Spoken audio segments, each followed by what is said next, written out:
Journaliste humble que vous aimez tant en journée et que autrement appelé Monsieur P. Je suis dans la joie de vous dire bonjour, bonsoir. Moté, cela dépendra de l'heure à laquelle vous allez recevoir cette très belle vidéo. Quand Monsieur P le baka, Bangi TV, ici c'est la qualité et non la quantité. Deux à la wana kapona opé sabino magamba kitoko, ba news a bien, information moi kitoko c'est Félicaka, ba abonné na biso nyon surtout. Olba Monsieur P, je sais que si tu es debout, tu es assis sur ta chaise, donc il y a des bonnes choses qui est venues.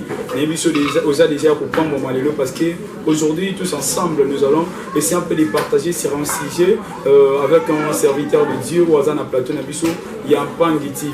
Si c'est votre première fois de tomber sur nos vidéos, n'hésitez pas de vous abonner, abonnez-vous massivement, likez, commentez, partagez et vous ne serez jamais déçus. Je ne peux pas commencer comme ça. Si j'ai commencé comme ça, ça sera un péché impardonnable. Je dis un grand merci à mes très chers parents que j'aime beaucoup.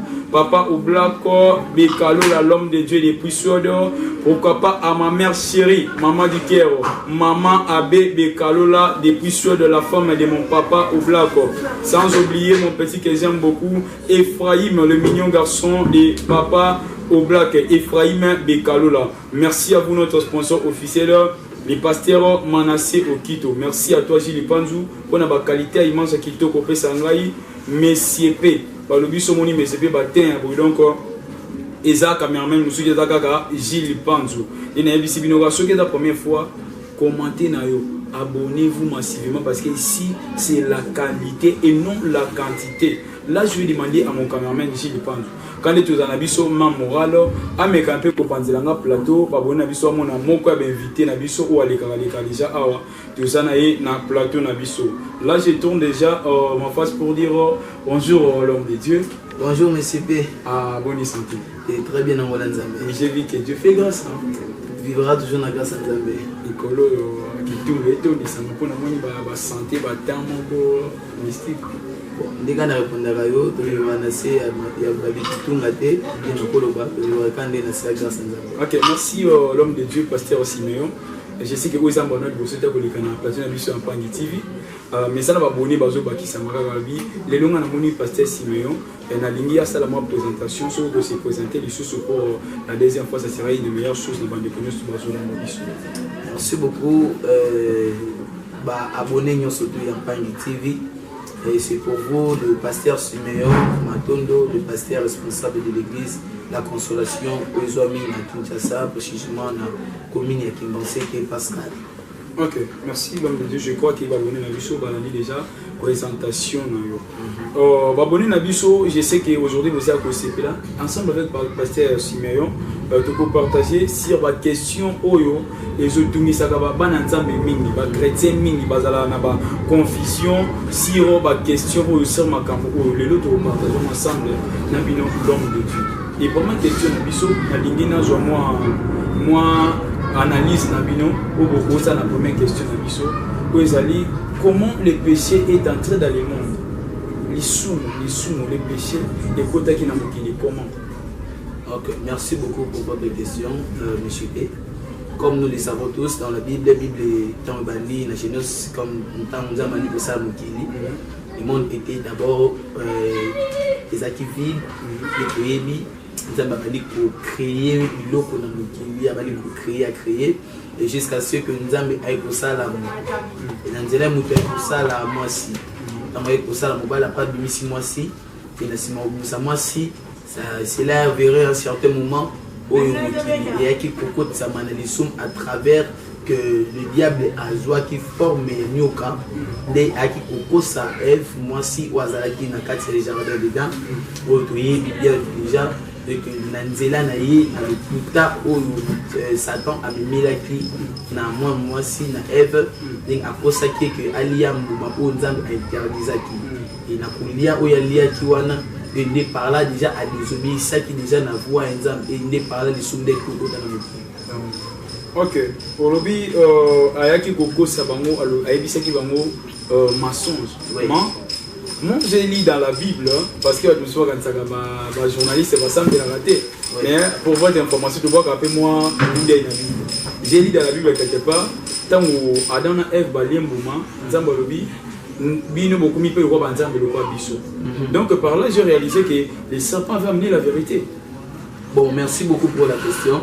Selon Ndizamba Bale Kosei la Bukili, na création Nzambe, le Seigneur avait fait en sorte que Moutou Azala le la Nengi Kazali Laki. Ça veut dire Azala l'inconscience avant d'Akani avant d'Akibon. Vous allez remarquer après avoir que Adam et Ève Kolia Mouma, Baye ko se découvrir que Bazaki ni. Ça veut dire n'hésitez n'a pas mot et Banda quitté lorsque Balaki Mouma. Mais n'hésitez n'a pas Balaki déjà depuis la création. Oui, n'hésitez n'a pas déjà Balaki. Mais tant que Kolia Mouma et ko fongo la connaissance n'a pas mot, ya koyeba malam pe na mabe. Or en principe le Seigneur n'avait pas besoin en sorte que Baye Bango. Et par là, on trouve bien le kuta en d'autres termes, ils allaient pour l'ongola, où ils ont vérité comme le mango n'a autre chose. Le contraire de la vérité. La vérité que le Seigneur leur avait dit, les allaient en sorte que Bali en beauté. Parce que les diables ont détourné la vérité, de par là que on a un mensonge. Merci l'homme de Dieu. Bon, je ne sais pas moi, ni n'a pas péché qui est Nzambe, a péché ça, Adam allait à moment. Parce que lorsqu'Adam mangeait les fruits, directement Nzambaye, Adam, où es-tu? C'est comme si Nzambaye c'est le cas, Adam Liambo m'a pu aller poser question. Bon, si je comprends bien, Nzambe Azaki n'a lié au Badek Kotana Adam. Après avoir Adam Liambo na Ève baké ko se cacher, en sorte que Nzamba mon limité na bamoté, baké nende ko batama, baké ko batama. Alors, ils ont les sika au Nzambe abandaki koya ko kita po bakutana bango. Et neta Nzambe ko kita les sika amoni bangote. Nzambe ko mona bangote. Et par là dans la conscience divine, elle peut comprendre que Adam et Ève déjà ba péché. Oui, c'est pour cela abandaki ko tuna bango, ko tuna Nzambe c'était par rapport à ce que place au Nzambe atela ki bango ndi ay ko kuta bango de séparer. Quand tu vas poser la question, il y a des gens qui posent des questions. C'est que moi, des questions que nous sommes en train de partager aujourd'hui, ce sont vraiment des questions qui perturbent la vie des chrétiens. Baba que Nzamba est capable, parce qu'il a dit, c'est un Dieu qui vend dans les secrets. Ouais. Donc même si tu as caché quelque chose dans sa libanga, et l'eau comme ça mouindou, ou même dans sa libanga mouindou, mais Dieu Nzamba n'a pas qui a la capacité, une capacité, il y a comme on est l'eau. Pourquoi Nzamba a empêché quitter que Adam Aliambo? Est-ce que les gens ont encore plan Nzamba linga que Adam Aliambo pour les soumettre côté dans le commun? Bon, dans la loi de Dieu, ce qui Nzambe a regretté qui par rapport à Adam et Ève, balia qui vous remarquez dans Simanango na Senango, Nzamba lobi bon. Maintenant, mutu akom loko la biso Nzambe. Ça veut dire na plan déjà Nzambe ayebaka nango ke esala mabongo. Mais ce qu'on attend au Adam et Ève wana esengela kinde na temps wana te ke balia mboni. Dans la normalité des choses, c'est comme que le Seigneur avait prévu, en sorte que Adam et Ève balia mbuma na 2050. Ne bango ba yango siko na 2020. Nzambe sko angaki amema onde esa na canal na ye moko ndesko ndi apprendre bango sur une autre chose. Bon, prenons par exemple, to me kempe ko tsana ma na mesa. Nzamba za papa et puis aza mutu mo intellectuel. To tsana mbino na médecin. To tsana mbino na place charnel. Oui. Comment ça fait-il? Papa petit singa na simba pilité za na poison. Mais quand yo mtote ngango liboso na a petit si Adam et Ève qui est bon liam boumawana ti mais azoti qui on kana katret ça bon pembe na bon pourquoi c'est qu'il fallait pas ça le némo. Il fallait pas ça le némo, mais tant à ça liango c'est par rapport à qui déjà dans projet il fallait réaliser dans boumawana. Donc aiba qui va relier na bango ba relier na bango mais c'était pas le moment. Comme Jésus a dit que mon temps n'est pas encore venu. Mon temps n'est pas encore venu. Jésus est venu dans ce monde pour aya kubi kisamukini. Mais abadi musali na 30 ans. Pourquoi? Et il dit ça de 0 ans Jésus ti kokoma na 30 ans wana ba malade bazagate. Dieu fait toutes choses en son temps. Nzambe asala likambunyo sunatanda. J'aimerais dire à une personne que wazolanda biso monsieur P. Nzambe aoki kozwa yo aki kobwaka yo na kati ya Égypte. Mais kobanga te parfois Nzambe obongisa okoma gouverner quelque part. Na plan ya Nzambe okoki komona likambo mususu ke Nzambe ofaire souffrir yo. Mais ke ba lipamboleza na liboso. Ba Adam et Ève soki to comprendre le monga kokotela mutema na bango. ceux qui basent une facilité il y a qu'on lia mboumawana parce que bon mouba il dans un plan liam et l'autre convaincu qui bon liam parce que bon dans un plan liam mais ce que va nous façon il relais l'amour ah oui va nous façon façon aller l'amour n'est pas profiter ni na simanioka nyoka desko ayaki ko ya ko appuyer idée là bas donc nyoka comprenait déjà idée là bas que c'est fait c'est ba liam mboumawana donc nyoka lelo et pasteur Simeon ah donc parce que si vous avez qui bien la façon dont vous êtes en train d'expliquer et autre part c'est comme si Nyoka n'est plus vraiment à torte. Nyoka azane na torte mais Nyoka ko profiter. Ana torte mais qui n'est pas profiter. Comment? Il n'est pas seulement mon monsieur P. Les diables ont tenté au tenir le rolingati, ont tenté au rolinga. Ce qui diable alina zoa ont la point faible na eux. Les diables pour azoua, il pas te peler bazoua parce que les diables azoura point faible na bango. Beaucoup de pasteurs on va publier ni, va publier. Pasteur va publier ni on va comprendre que faiblesse des actes ni la sexualité. Les diables aya attendre ka pour faciliter mon tâche. Au moins la mutu o alukara occasion ko se masturber. Alukara a se masturber au moins les diables ont fait occasion à boncer déjà le se masturber mpandi. Les diables aya la pour faciliter biso ni masomo.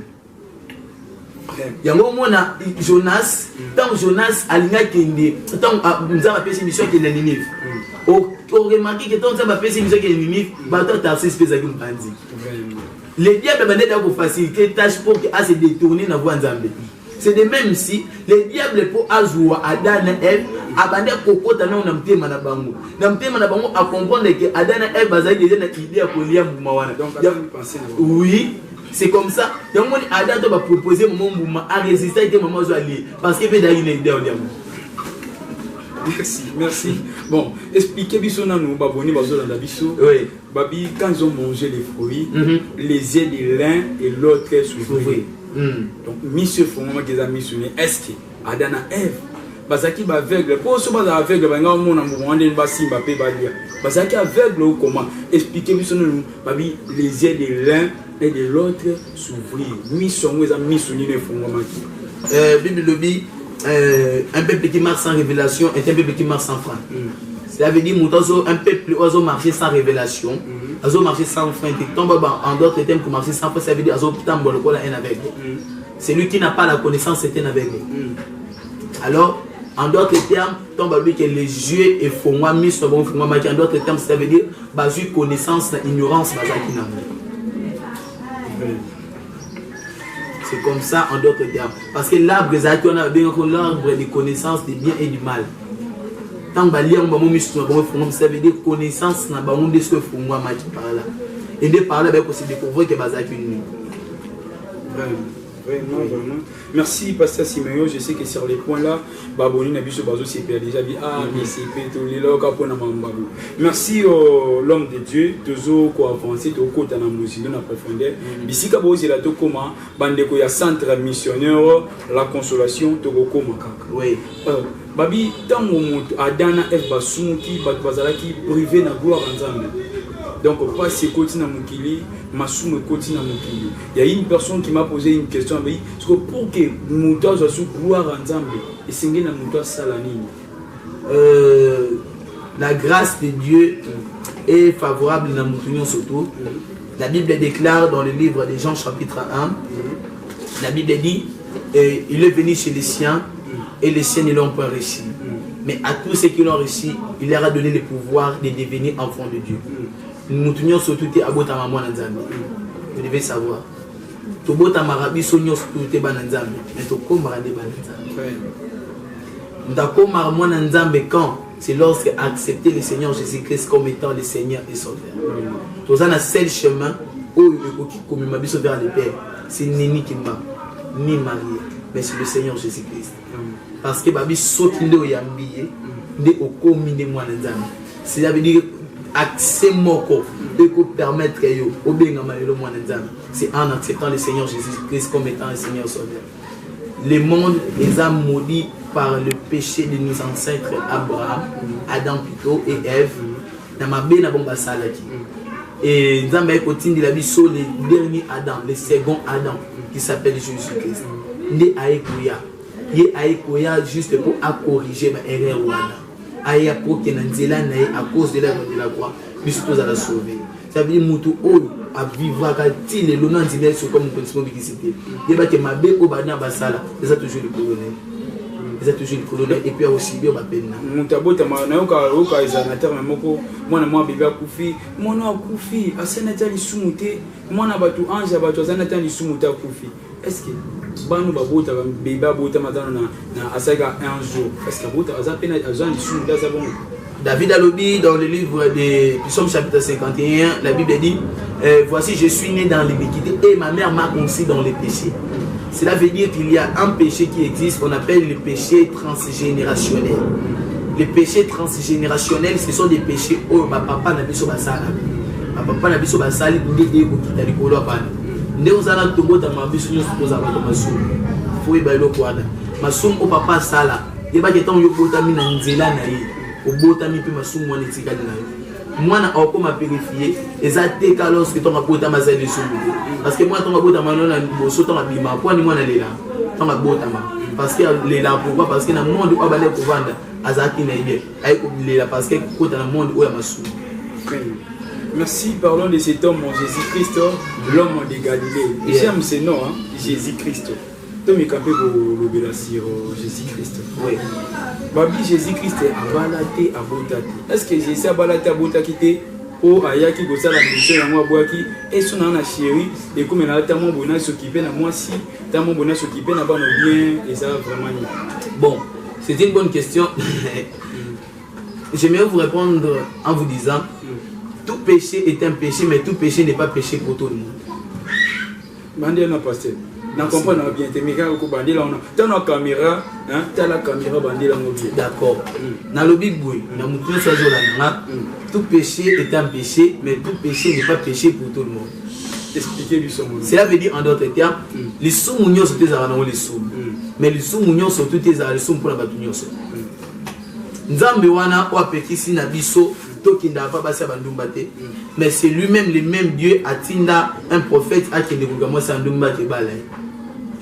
Eh révélé non non non mon combat révélation révélé non un prophète en haut moi ça me fait ça qui n'a révélé c'était des prophètes osés si je ne m'abuse pas aux prophètes osés nzamba tindie kende kolinga mwasi ya ndumba kende bobota ne bana bobota be baza bana bandumba.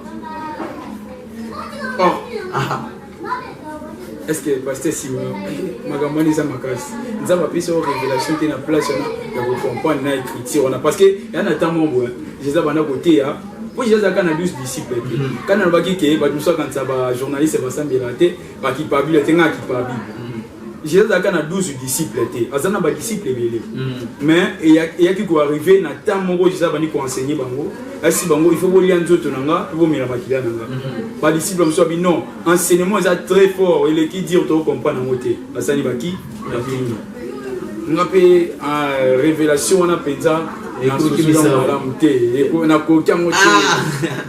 comment ça? Bon, j'aimerais vous répondre en vous disant une chose, monsieur P.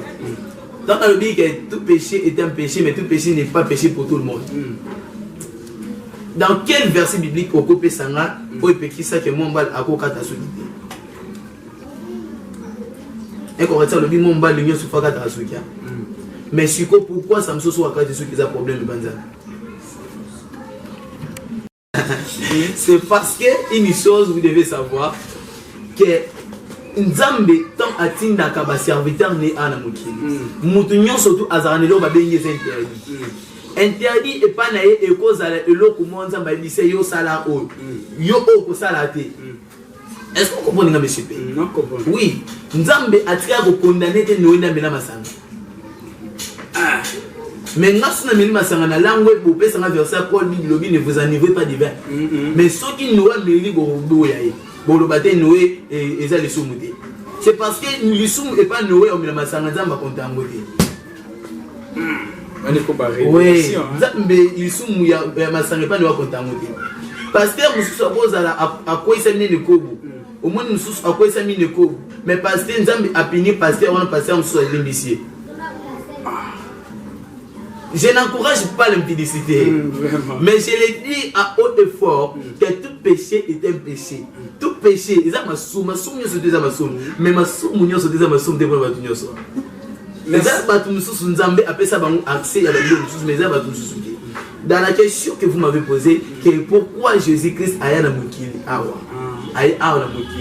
mais parce que Jésus, en étant fils de Dieu, a été tant ayaki na mission moko ya kotika la batnyos pe mokeli. Comment est-ce que koki ko vivre na mokeli en étant un humain vivra dans un standard céleste?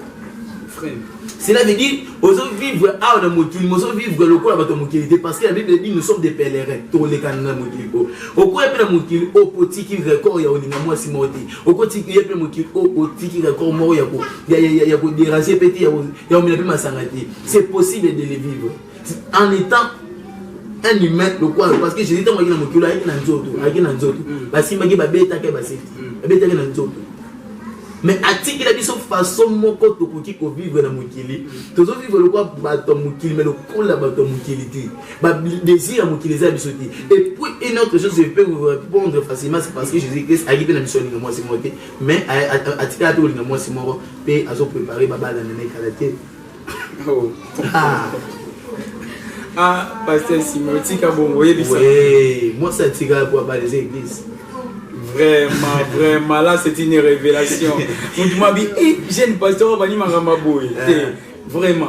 Babi moi ça y est sur esa église. Merci l'homme de Dieu. Siko na wiki côté mon lobby, c'est possible pe muntu moko, musala nzambe moko abandi carrière na petit asilisi nzamba sengi molimo na epé akenaye atika lobala te jusqu'au zo ko pesa accès soit de zo condamner bango te parce que Bible lobby multiplier pour remplir la terre. C'est biblique.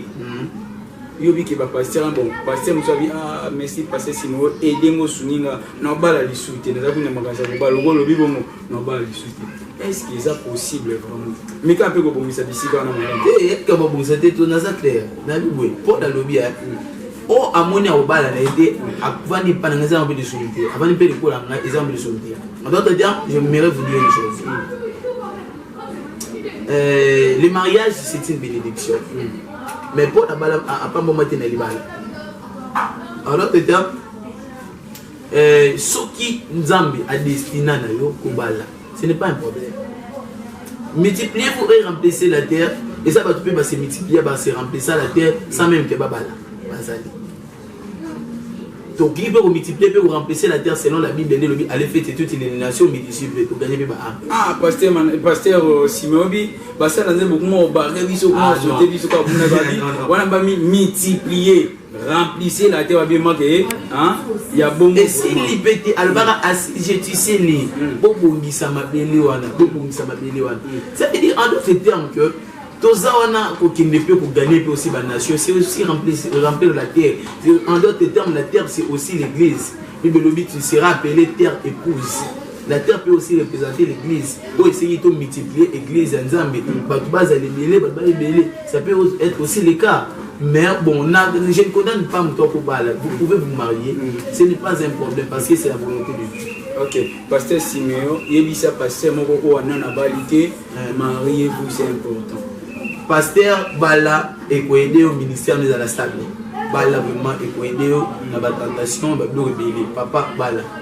Ok, merci là, je vis que nous sommes dans un béni par le Barana mais ne comment biquer ah yesu bonga qui peut être yamo tout le monde na bolingo hein parce que vous qui zinga muki na cause parce que ça exemple moko il faut na pesa moko abi bolingo le ba balela mingi peut être ça pour yesu asani bolingo te ala service ne ba sala bolingo te no pe comment aller na bolingo bonga yesu après service na exemple bolingo pour biso pe to là.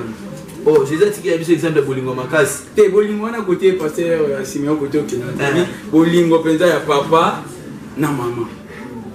Ya mo ba dule mo so funa ya bolingo moni elelisaka bo peut être yesu ye moko alingane te azana mwasi pete peut-être ya mo. J'ai ça na bolingo makas ya. Papa, ke ba ton mta ko fait les ada bolingo. Déjà, j'aimerais dire à une personne que Bible lobi na Corinthiens chapitre 13 l'amour peut tout. Jésus est capable de pour la kisa bolingo na ye en sorte ya matine kulusu andimi kokufa po na yo. Ce qui veut dire en d'autres termes, so lingi mutu na yo, olingi moi so lingi mobile na yo, yo pe fu matape ne kulusu. Comme dans les couloirs, ça veut dire qu'il faut supporter la politesse, il faut supporter la caprice, il faut supporter le caractère, supporter parce que ça comme dans les couloirs.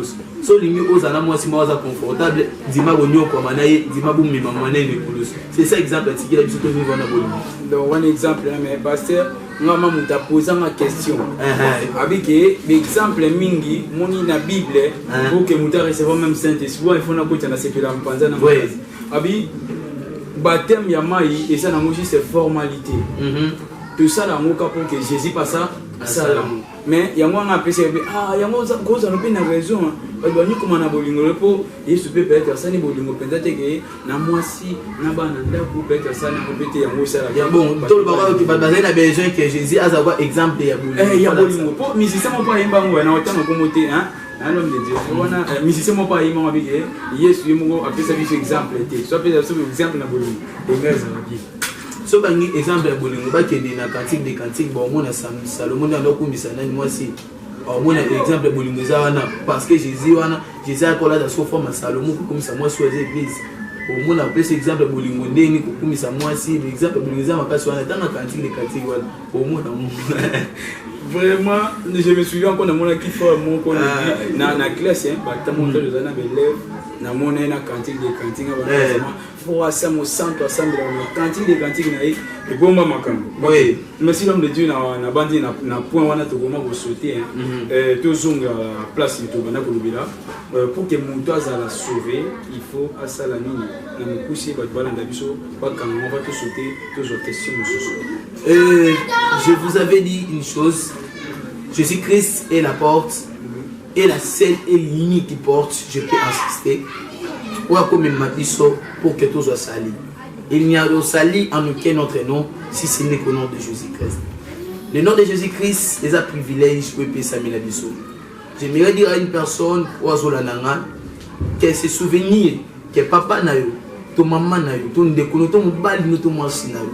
Il a une capacité à combattre les coulisses pour mettre ma bassette pour nous. Jésus-Christ l'a fait pour que nous osons la sauver. Et ce qu'on lui ose la sauver. Quel problème aux anneaux, difficultés aux anneaux, aux solutions. Croyez en Jésus-Christ et croyez en sa parole et tu seras sauvé. Ok, merci. Je crois que Baboni est tout le monde pour que nous ayons la sauvage de gloire, il faut animer Jésus-Christ. Le cola, coloper mon bi ici. Ok, toujours une question mon corps est nena yebakaka. Pourquoi Pierre a qui Jésus?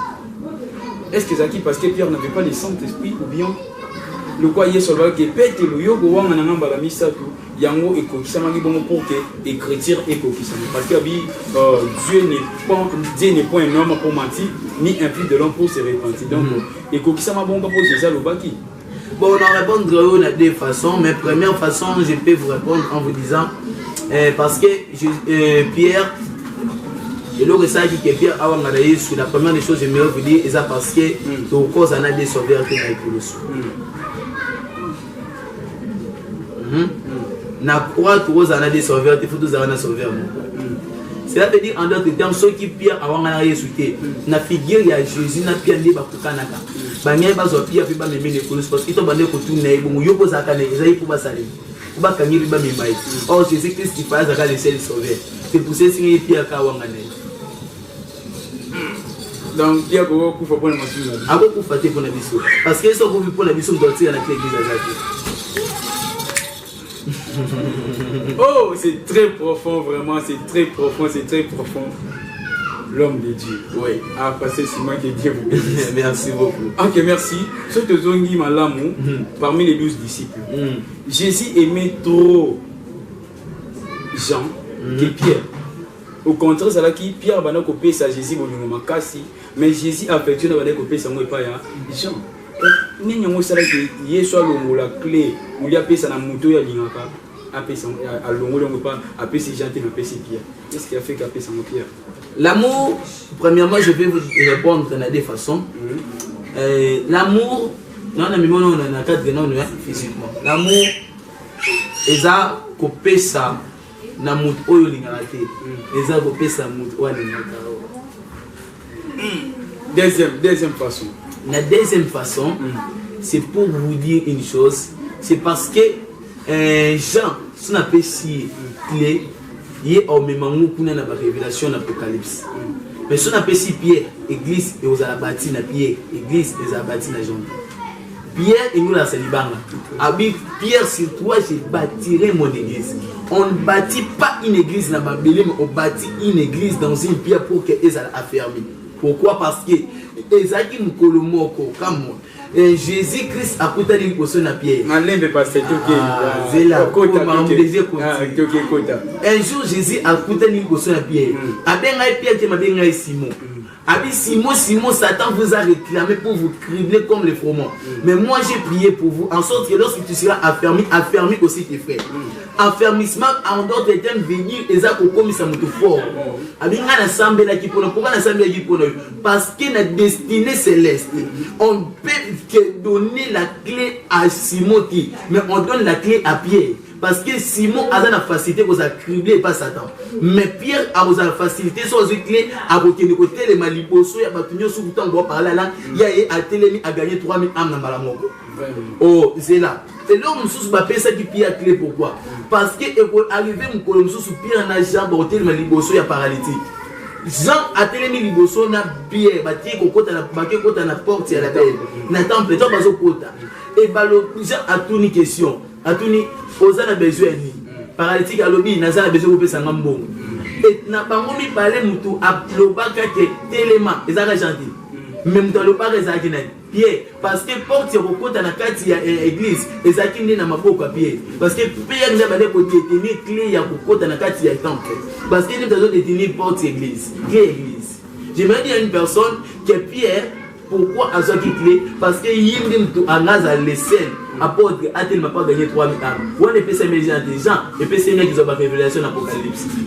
Chaque personne dans l'église a une importance. Moutam mutazana tinene. Jean à cause à kosungangai pour la révélation mais Pierre osunganga de pour bâtir une église. Vraiment. Même si là ça me s'épée le pied belé et le pied. Merci pasteur Simon pour l'éclaircissement. Il y a ma question de Bissot. On a toujours mis dans l'Ancien Testament. Yes. Je crois qu'il y a ma jeunesse ici quand on a âge à Moutou. Nous avons 120 ans pour vivre dans Moutou. Mais avant, on a vivre à 8600 ans. Parce que âge on a 120 ans pour vivre dans Moutou. Et ça, lorsque Adam a dit que F ou bien et ça la qui commence. Bon, Genèse chapitre 6. Tant Adam et Ève basali masumu déjà masumu côté na Moutou. Tant masumu côté na Moutou, masumu longo na Moutou qui tina lola. Masupe qui date na lola. Masupe sama na Moutou, il est qui date na lola. Tant qui tina lola. Oh, il m'a tati lola. Parce que ça la mako. Tant où bakun ko se multiplier na Genèse chapitre 6, bakun ko se multiplier. Ali baba sipi ba kitoko pe ba na Moutou. Et balobi le fils de Dieu, ba na Nzambe obande ko vana kuna. Donc ba ange. Ce n'était pas les anges. Il existe une différence entre le fils de Dieu et les anges. Le fils de Dieu, ce sont les esprits qui habitent dans les lieux célestes. Au monde, Job, Bible, Lobby, ce sont les esprits qui travaillent avec Dieu. Dans le monde spirituel, il existe. Mais ce ne sont pas les anges. Ce ne sont pas les anges.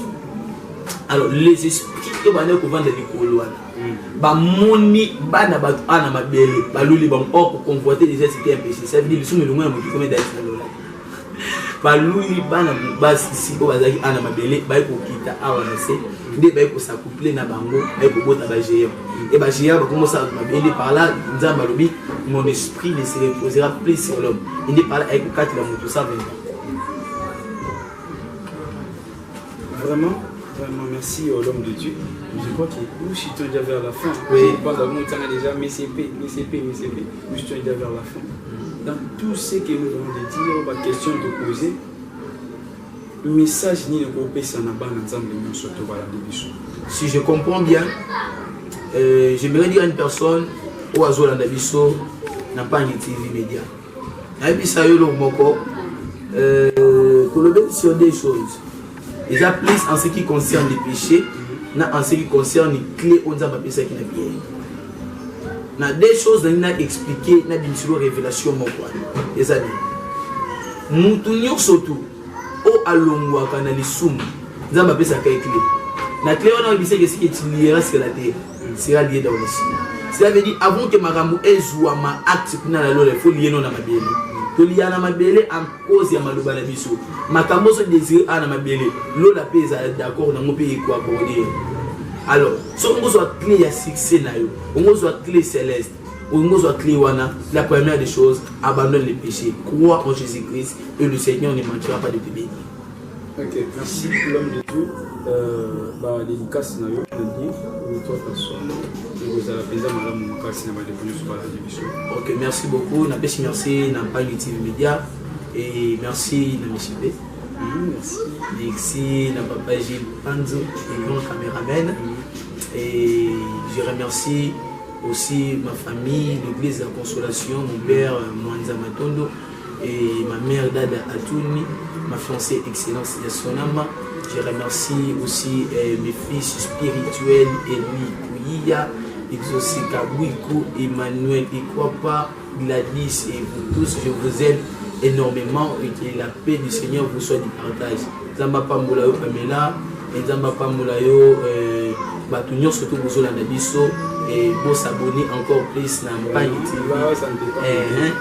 Pour vous avoir un service prophétique, déjà tout le monde a un Pangi TV. Et papa m'a laissé pas plus service papa au black, c'est ça, papa au black, après service accès pardon. On a besoin de tout ça, service prophétique vraiment en direct pour moi c'est un TV. Et les ambassadeurs vous en a dit. Ok, papa avec déjà un message là. Ok, merci l'homme dédié, il y a une invitation à Monsieur du Souvenir. Merci beaucoup. Voilà, fidèle abonné. On est surtout en Pangi TV pour la fidélité et confiance au Pesaka. C'est un abonnement Pangi TV pour Pesaka journaliste. C'est un abonnement Bolingaka trop, au consommateur trop. Quand il y a le bagage journée, il peut autrement appeler Messier P. Donc vous allez avoir un pour Nabino. Vous commentez, vous likez, vous partagez et vous ne serez jamais déçus. Si c'est votre première fois de tomber sur nos vidéos, n'hésitez pas de vous abonner. Abonnez-vous massivement et puis cliquez la cloche là-bas et puis vous cliquez là on a écrit tout. Donc on recevra la notification de la surtout.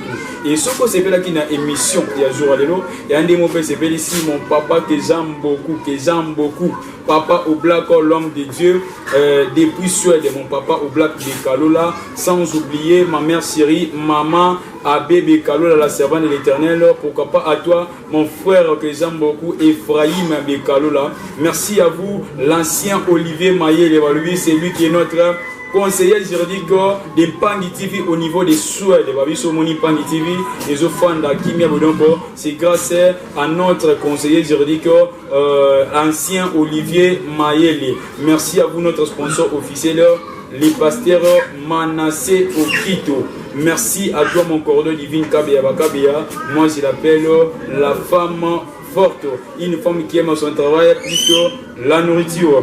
Merci à toi, Gilles Pandou, pour la qualité à immense qui te copie sanga, journaliste humble, simple, au bas de Balingaming, Bakonsomagamingi, Jordan Ikyo, Haute Magani à Lubaka. MCP.